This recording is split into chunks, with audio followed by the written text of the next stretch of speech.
everybody, my name is Ed Dervis. This is 93 Drive. Today we're driving a 2020 Range Rover Sport HST with a 3.0 6-cylinder turbocharged, supercharged, connected to a 48-volt electrical system that produces 395 horsepower and 406 pounds of torque, and it'll get it from 0 to 60 in just 5.9 seconds for a car that weighs about 5,100 pounds, and it'll tow 7,700 pounds.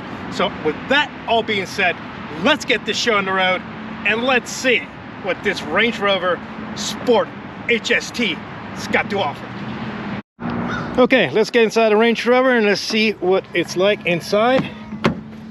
This has the absolutely two-tone red and black leather. Let's get inside. All right, put the key here for now. Hit the start button on, pedal down.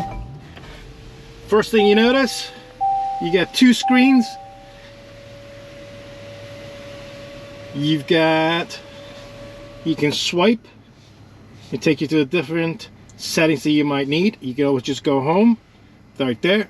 On the climate control, it's pretty simple as well. You go climate control, it gives you everything you need, and on the nozzle give you exactly, changes the temperature. And also you can do the speed. If you do the speed there, it changes the speed on this other side.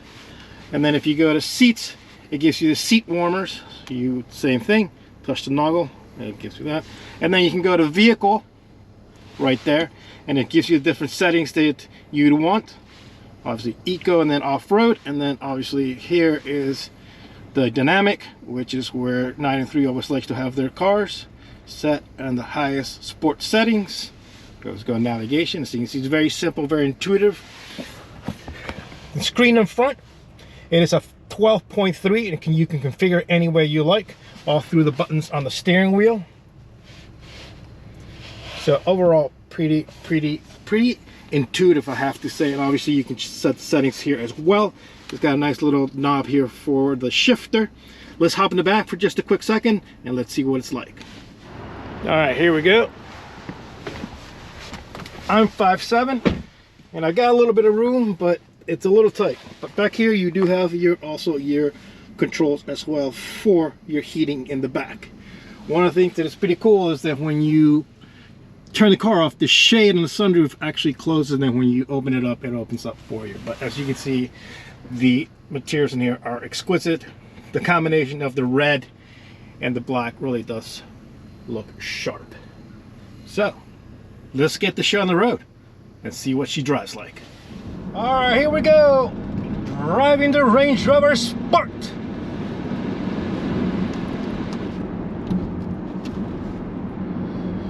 HST. I have to say it's pretty smooth and quiet. We have it in dynamic. All the settings are in sport. So it's really nice place to be. Everything is so intuitive, like I mentioned in the video earlier.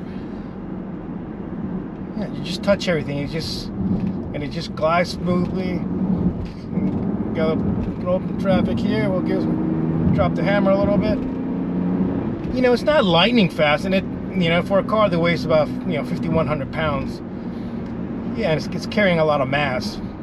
But the engine's doing pretty well, and obviously, like I said, it's got that supercharger, and it's got that turbo too. But supercharger is to limit that turbo lag, and it's the same system that is used in the Mercedes-AMG, the E53, which also has that same configuration with a Volt engine. So got a little room here. Let's drop the hammer just 1 second. Yeah. You know, it drops the gear to where it needs to be. So it's overall this is such a complete different animal. I know the last Land Rover we drove was the Discovery, and that car was just did not feel alive. It did not feel the same category as this car. This car definitely has a more upscale level. It feels better, it drives better. So let's get down to our standstill and let's see what she's going to be like. Obviously, she's not going to be lightning fast. It is not. There is a model which it's much higher, has more output, which is much quicker. but in this configuration it's doing just fine. So let's get down there and see what she's like. For all the marbles, you can hear that the whine of the supercharge. Yeah, it's not lightning quick, and it did take it a second for it to spew up and take off. So if you are merging into traffic, you got to make sure you give it that extra second before you hit the throttle all the way down. Throttle one more time. Yeah, it picks up and go. You know, the torque is there, but it's just, yeah, like I said, it's heavy, and it's not, this is not what it's just meant to be able to cruise down the highway, give you enough torque when you need it, but it's definitely not a lightning fast car. But with that being said, this definitely feels much more friendly and much more sporty than the Land Rover Discovery. That is for sure. So I'll have to give it, you know, it does carry that, you know, that sports, you know, it's that Range Rover Sport. And I think that, yeah, it's sporty enough.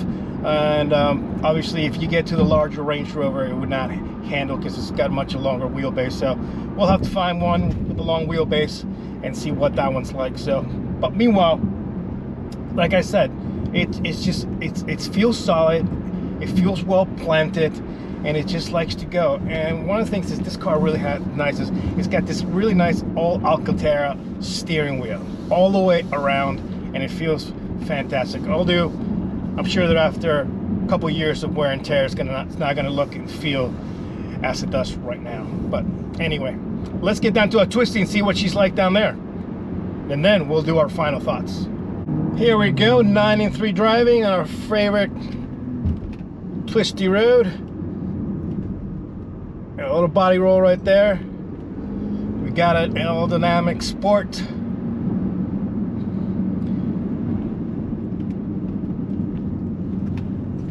Yeah, body roll.